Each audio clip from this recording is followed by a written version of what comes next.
Because of the vastness of Maria Valtorta's writings and the great detail that's contained therein, there is so much to write about on a whole range of topics.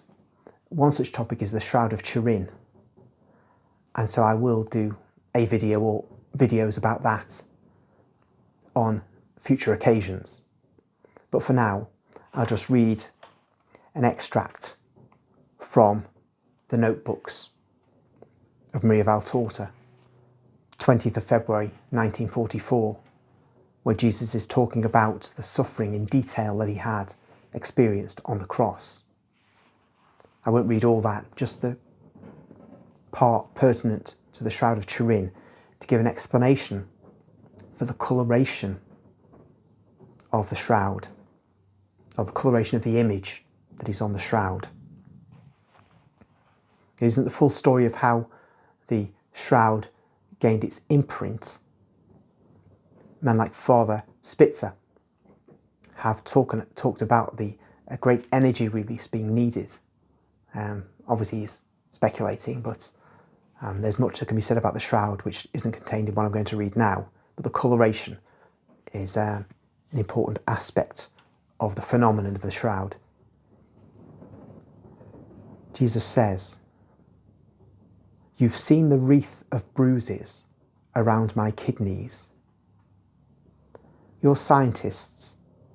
To offer proof for your incredulity regarding that proof of my suffering, which is the Turin Shroud, explain the manner in which blood, cadaveric sweat, and an overstrained body, in being mixed with the aromas, were able to produce that natural painting of my lifeless, tortured body. It will be better to believe, with no need for so many proofs in order to believe. It will be better to say, this is the work of God, and bless God, who has granted you possession of the irrefutable proof of my crucifixion and the tortures preceding it. But, since you are no longer able to believe, now, with the simplicity of children, but need scientific proofs, poor faith yours, which without the prop and goad of science is unable to stand up straight and walk, know that the fierce wounds to my kidneys were the most powerful chemical agent in the miracle of the Turin Shroud. My kidneys, nearly shattered by the scourges, were no longer able to function.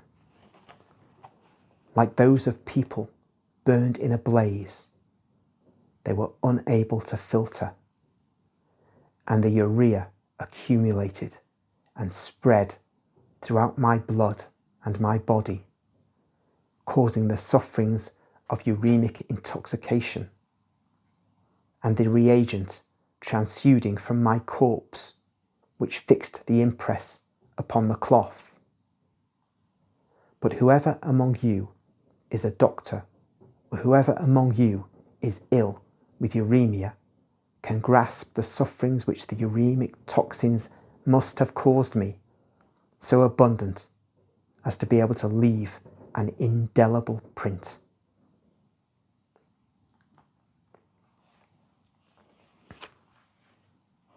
There's just a hint of the pain Jesus suffered when we pray the Rosary, and it's the sorrowful mysteries, and we pray the mystery of the scourging at the pillar. We can remember that at that point Jesus' kidneys were destroyed.